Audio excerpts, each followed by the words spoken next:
2018 से चली आ रही इस नीति को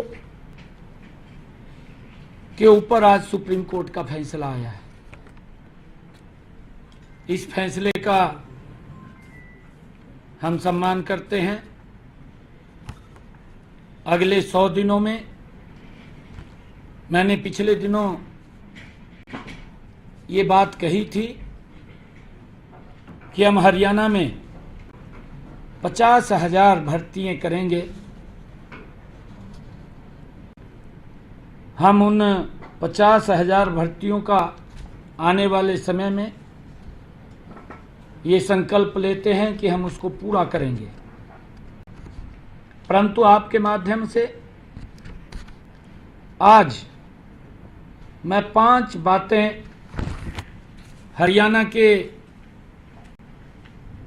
जनता के सामने पहुंचाना चाहता हूं। हमारी सामाजिक आर्थिक नीति अंत्योदय पर आधारित है।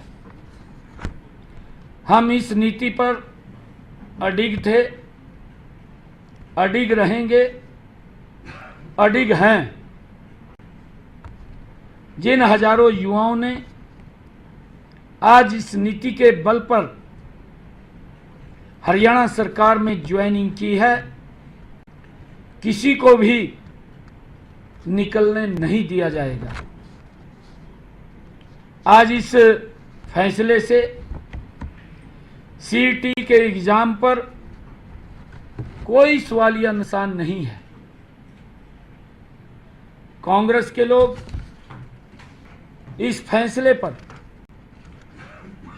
ओछी राजनीति के लिए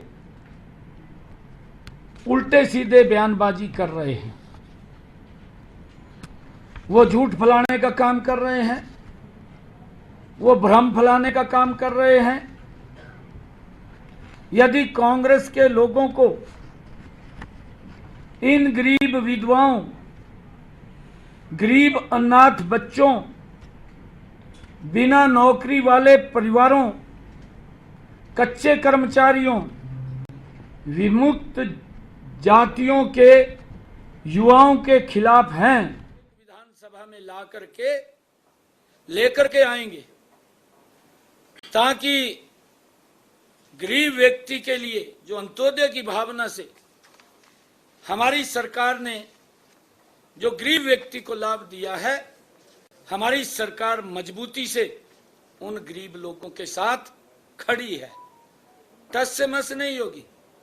चाहे हमें रिव्यू पिटीशन में जाना पड़े, चाहे हमें विधानसभा में विधेयक लेकर के आना पड़े, हम गरीब लोगों के साथ हैं। परंतु पिछली सरकार के दौरान जो कांग्रेस के लोग आज उन गरीब लोगों के, अगर किसी के परिवार में नौकरी नहीं है, परिवार गरीब है, अनाथ है, मां बाप नहीं है, घर में कमाने वाला कोई नहीं है, अगर इस योजना के माध्यम से उस परिवार में अगर दीपक जला है, अगर प्रकाश हुआ है, तो कांग्रेस के लोगों को इतना उत्साहित होने की आवश्यकता नहीं है। अगर वो इतना उत्साहित हो रहे हैं तो ये कांग्रेस के लोग, ये गरीब के विरोधी हैं। ये स्पष्ट इनके इस बयानों से दिखाई दे रहा है। मैं उनको आईना भी दिखाना चाहता हूं। जो लोग ट्वीट करके बात करते हैं, जो लोग इस फैसले के ऊपर भ्रम की स्थिति पैदा कर रहे हैं, इनकी सरकार में सरकारी नौकरियों लेने के अंदर भाई भतीजावाद एकदम सर उठा करके दिखाई देता था। क्षेत्रवाद, जातिवाद का बोलबाला था। यह कांग्रेस की सरकार के अंदर था। नौकरियों की बोली लगती थी। जिनके पास ज्यादा पैसा होता था या जितनी ज्यादा पहुंच होती थी, उसी को ही नौकरी मिलती थी। इससे योग्य युवाओं में हताशा और निराशा ये कांग्रेस के समय में युवाओं के अंदर पनप गई थी। युवा पढ़ने के तरफ नहीं, इनके चक्कर काटने में लगा रहता था। मां बाप भी इनके चक्कर काटने में लगा रहता था और अपने पड़ोस गांव के लोगों को भी लेकर के इनके चक्कर काटता रहता था कि हमें नौकरी मिल जाए। ये हालात इनके समय के अंदर था। परंतु गरीब व्यक्ति को, जिसके पास पैसा नहीं होता था, बहुत सारा बड़ा वर्ग एक ऐसा था जिसके पास देने के लिए वोट तो थी,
एक 1,32,000 जो लोग ट्वीट करके वाहवाही लूट रहे हैं, उन गरीबों का अपनी सरकार के अंदर तो मजाक करते थे।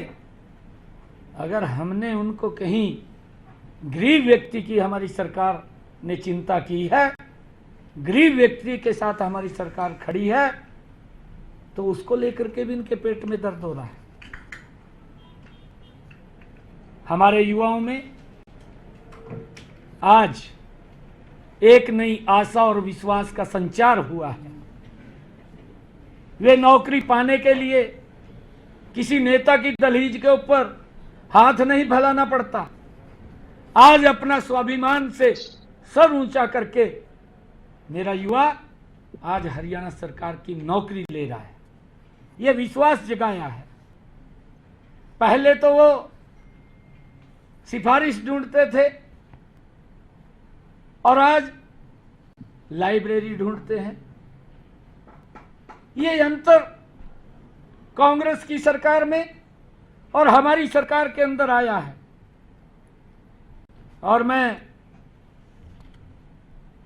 ये भी बताना चाहता हूं कि हमारे हाई कोर्ट की डबल बेंच ने भी 7 दिसंबर 2018 को माननीय उच्च न्यायालय ने सरकार के सामाजिक आर्थिक आधार पर जिसका प्रावधान किया था, उसकी सराहना भी की थी। ये हाई कोर्ट ने की थी। मैं बताना चाहूंगा कि हमने अंत्योदय के संकल्प को पूरा करने के लिए कमजोर वर्ग के 5 अतिरिक्त अंक देने की नीति 2018 के अंदर ये हमने बनाई थी। और इस नीति के कारण हजारों गरीब युवाओं तथा कच्चे कर्मचारियों को पक्की सरकारी नौकरी मिली है। इससे आहत होकर के कांग्रेस द्वारा प्रायोजित भर्ती रोको गैंग समय समय पर इस नीति के रास्ते में रोड़े अटकाता रहा है। मैं उनको कहना चाहूंगा कि ये भ्रम फैलाने का प्रयास न करें। सरकारी नौकरियां देते समय हमने प्रदेश के गरीब परिवारों का भी पूरा ध्यान रखा है। हमारी सरकार गरीब के साथ खड़ी है, इसलिए हमने जिनके परिवारों में कोई भी सरकारी नौकरी में नहीं है, उन उम्मीदवारों को सरकारी नौकरी में सामाजिक आर्थिक मानदंड के आधार पर 5 अंक देने का प्रावधान किया था। कॉमन पात्रता परीक्षा का पेपर 3 वर्षों के लिए मान्य है। जो हमने पेपर सीईटी का लिया, उस सीईटी के अंदर ये हमारे कांग्रेस के एक ऐसे नेता हैं जिसको जानकारियां भी अधूरी रहती हैं, और वो एकदम से कोई भी निर्णय आता है, उस निर्णय की जड़ों में जाने की बजाय तुरंत एकदम भ्रम की स्थिति और झूठ फैलाने का काम करता है। और उस व्यक्ति ने, मैं हैरान इस बात से हूं कि वो बुद्धिजीवी भी बनता है, परंतु किस प्रकार से वो एकदम से उतावला हो जाता है। मैं तो ये कहना चाहूंगा कि कांग्रेस की सरकार ये अपने गिरेबान में जा करके देखे अपने समय के कार्यकाल को, जिस कार्यकाल के अंदर वो मंत्री भी रहा है, जिस कार्यकाल में इस विधानसभा का सदस्य भी रहा है। ट्वीट करके सुरजेवाला साहब ने ये आरोप लगाए हैं। उन्होंने कहा कि ग्रुप डी में 13,50,000 अभ्यर्थियों ने रजिस्ट्रेशन किया, और जिसमें 13,657 कुल पद थे। बिल्कुल ठीक कहा, हम इसका विरोध नहीं कर रहे हैं, परंतु मैं उसको बताना चाहता हूं कि 13,50,000 अभ्यर्थियों ने इसमें रजिस्ट्रेशन किया। 9.5 लाख युवाओं ने पेपर में उन्होंने सीईटी का पेपर दिया, और 4,20,000 युवा ने क्वालिफाई किया। जो मैंने कहा है कि वो 3 वर्ष के लिए मान्य है, और इस पेपर में कोई भी सोर्स ऑफ इनकम का सवाल ही नहीं है। सीईटी से ही हम अगर किसी डिपार्टमेंट के अंदर कहीं आवश्यकता पड़ती है, तो हम इसी सीईटी से जिन्होंने क्वालिफाई किया है, इसी से उठा करके ही उन बच्चों को रजिस्टर करने का काम करते हैं। ऐसे 11,000 युवाओं ने अपनी नौकरी को ज्वाइन किया है, और उसमें से 2,657 ऐसे बच्चे थे कि जो इस सोर्स ऑफ इनकम के कारण वो ज्वाइन करने थे, परंतु अभी हमने इन बच्चों के रिजल्ट को रोका हुआ था, हमने उनको ज्वाइन नहीं किया। और 11,000 जो बच्चे हैं जिन्होंने ज्वाइन किया है, उनको किसी प्रकार की कोई दिक्कत, कोई समस्या नहीं है। मैं इसीलिए कहना चाहता हूं कि वो भ्रम की स्थिति ना फैलाए, एकदम ही वो उतावला हो जाता है। अरे अपने गिरेबान में तो जहां तू पहले, तेरी सरकार क्या काम करती थी, तेरी सरकार के अंदर तो जिसमें तू मंत्री था, किस प्रकार से नौकरियां बिकती थी, उसका कोई सिस्टम भी नहीं था, और कोर्ट इनको आईना दिखाने का काम करता था, उन बच्चों को भी बाहर करता था। परंतु आज मैं ये बात कहने के लिए आया हूं कि इन 11,000 बच्चों को किसी प्रकार की कोई भी दिक्कत, समस्या नहीं है। ये मैं कहने के लिए आया हूं। और जहां तक इन्होंने एक और बात की है ग्रुप सी की, ग्रुप सी की भी इसने ट्वीट करके, क्योंकि ये उसकी जानकारी तो इसको उतनी नहीं है, ऐसी इनके मुखिया हैं पार्टी के, उसको भी कोई लिख करके दे देता है और वो पढ़ करके बोल देते हैं सेम पोजीशन इसकी है। ये भी उसको कोई लिख करके देता है, उसको पढ़ देता है, उसकी जानकारी में नहीं जाता। झूठ फैलाना है, क्योंकि डीएनए के अंदर है झूठ फैलाना, और उसको लेकर के लगातार ये झूठ फैलाने के अंदर लगे हुए हैं। इन्होंने जो ग्रुप सी की नौकरियों के बारे में भी बात कही है, इसमें 10,000 से अधिक युवाओं ने 2,000 पदों के लिए पेपर दिया। वो भी सीईटी से था। ये सीईटी का दूसरा भाग है, और ये भाग वो है जिसमें टेक्निकल बच्चे आते हैं। और जब इनको बुलाया गया, क्योंकि उसके अंदर 4 टाइम हम बच्चों को बुलाते थे, सीईटी के अंदर हमारे पास इतने बच्चे ही नहीं थे कि वो 4 टाइम हम बुलाएं। ये इसको जानकारी भी नहीं है इस बात की कि हम जितने बच्चे हमें बुलाने थे उतने बच्चे क्वालिफाई नहीं किए, क्योंकि उसमें कोई जेई है, कोई लैब अटेंडेंट, वो टेक्निकल आधार के ऊपर ये भर्तियां हैं ग्रुप सी की। और जितने बच्चे इसके अंदर आए उन सब को हमने इंटरव्यू के अंदर शामिल किया, उनका पेपर लिया, और उस पेपर के आधार के ऊपर ही हमने उनको इसके अंदर रजिस्ट किया है। अगर कोई इसके अंदर दिक्कत आती है, ये बच्चे ज़्यादा नहीं है, इनका पेपर ही होगा, इन्हीं में से ही होगा, और यही वो बच्चे हैं। एक भी बच्चे को निकलने की इसके अंदर कोई गुंजाइश नहीं है। ये भ्रम की स्थिति फैलाने का काम कर रहे हैं।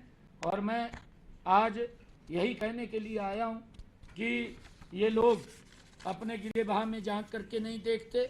जो हालात इन्होंने हरियाणा प्रदेश के युवाओं की, युवाओं के माँ बाप की, आज अगर गरीब को कोई लाभ सरकार ने योजनाबद्ध तरीके से किया है, यह हमारा कमिटमेंट है। मैं फिर दोबारा दोहरा रहा हूँ कि हम गरीब के साथ खड़े हैं, उसकी लड़ाई मजबूती से लड़ेंगे। हमने चाहे कोर्ट के अंदर रिव्यू पिटीशन में जाना हो, चाहे हम विधानसभा में लेकर के उसको आए, हम मजबूती से हरियाणा प्रदेश के गरीब के साथ खड़े हैं। हमारी सरकार वो गरीब के हितैषी सरकार है। अंत्योदय की भावना से हम काम कर रहे हैं, और उस अंत्योदय की भावना के अंदर हमारी सरकार मजबूती से गरीब के साथ है। ये बात मैंने कहनी थी, और उन बच्चों को किसी प्रकार की कोई चिंता करने की ज़रूरत नहीं है। जो ये भ्रम की स्थिति फैला रहे हैं, इनकी तरफ ध्यान देने की ज़रूरत नहीं है, क्योंकि ये लोग वाहवाही लूटने का काम करते हैं। सभी बच्चों को निश्चिंत रूप से वो जहाँ पर भी हैं वो लगे रहें, उनको किसी प्रकार की कोई दिक्कत परेशानी नहीं है।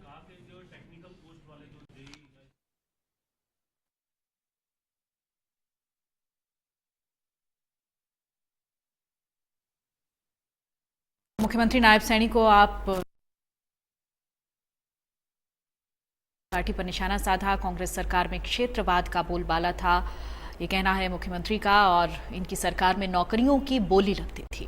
तो भ्रष्टाचार का मसला हो, नौकरियों का मसला हो, गरीब व्यक्ति को समर्थन की बात हो, मुख्यमंत्री नायब सैनी ने अपने संबोधन में तमाम वो योजनाएं, वो प्लानिंग्स गिनवाई हैं जो इस वक्त हरियाणा के लिए सरकार कर रही है। अंत्योदय की भावना से काम किया जा रहा है, ये कहना है मुख्यमंत्री नायब सैनी का। कांग्रेस सरकार में क्षेत्रवाद का बोलबाला था, तो उन्होंने कांग्रेस पार्टी पर जमकर निशाना साधा कि इनकी सरकार में नौकरियों की बोली लगती थी। गरीब व्यक्ति को हमारा समर्थन है। मुख्यमंत्री नायब सैनी ने कहा कि 1,32,000 नौकरी देने का काम हमारी तरफ से किया गया है। 5 अंक वाली नीति के तहत युवाओं को नौकरियां मिली हैं, और अंत्योदय की भावना से काम किया जा रहा है। 9.5 लाख युवाओं ने कैट का पेपर दिया है, और रणदीप सुरजेवाला पर भी निशाना साधा मुख्यमंत्री नायब सैनी ने। उनका कहना है कि नौकरियों के मामले में भ्रम फैलाने का काम किया जा रहा है। हमारी सरकार में नौकरी कैसे मिली, इनको पता है।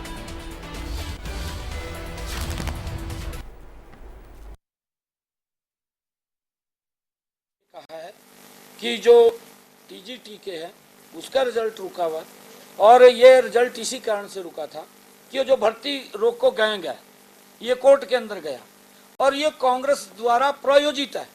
ये बिल्कुल उसका चेहरा एकदम जनता को सामने वो दिखाई दे रहा है। ये कांग्रेस के लोगों ने जितनी भी हमने भर्तियां की हैं, ये जो भर्ती रोको गैंग है उसके पास जाकर के उसको आगे कर देते हैं, और वो जाकर के कोर्ट में खड़े हो जाते हैं। परंतु मैंने आपको फिगर दी है हमने 1,32,000 नौकरियां बिना पर्ची बिना खर्ची के दी हैं, परंतु ये भर्ती रोको गौन हर भर्ती के अंदर ये कोर्ट में गया है। एक भी भर्ती ऐसी नहीं है कि जिसको इन्होंने डिस्टर्ब ना किया हो, परंतु हमने ट्रांसपेरेंसी आधार पर बिना पर्ची बिना खर्ची के हम युवाओं को नौकरी दे रहे हैं। ये हमारा कमिटमेंट है और आगे भी मैं प्रदेश के युवाओं को इस बात से सुनिश्चित करना चाहता हूं कि आपके हकों के ऊपर किसी प्रकार की आंच हम नहीं आने देंगे। हम मजबूती से आपके विश्वास को कायम रखने का काम करेंगे, परंतु ये कांग्रेस के लोग जिस प्रकार से झूठ बोल करके लोगों के अंदर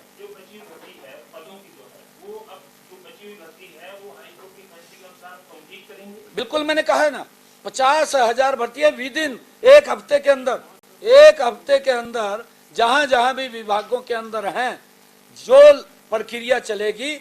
हमारा हरियाणा स्टाफ सिलेक्शन कमीशन इसको आयोजित करता है, उसको आदेश दे दिए हैं कि आप तुरंत भर्ती करें और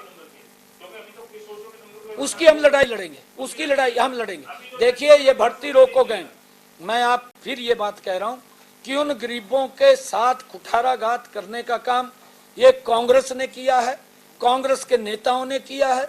उन्हीं के ही एक भर्ती रोको गैंग सदस्य हैं जो इस प्रकार के गरीबों को भी नहीं बख्श रहे, गरीबों का भी शोषण करने का काम कर रहे। अरे जिसके घर के अंदर एक मिनट जिसके घर के अंदर आज तक अंधेरा है और हमने उस गरीब परिवार के घर में उजाला देने का काम किया है, ये कांग्रेस के लोग चाहते हैं कि उस घर में फिर अंधेरा छा जाए, परंतु हम उस अंधेरे के लिए गरीबों के साथ खड़े हैं, उसकी लड़ाई लड़ेंगे, मजबूती से लड़ेंगे, उनको भी चिंता करने की जरूरत नहीं है। आज तो मैंने ये बड़ी खबर मुख्यमंत्री नायब सैनी को आप सुन रहे थे। अंत्योदय की भावना से काम किया जा रहा है और सरकार में नौकरी कैसे मिली इनको पता है। उन्होंने कांग्रेस पार्टी पर भी निशाना साधा।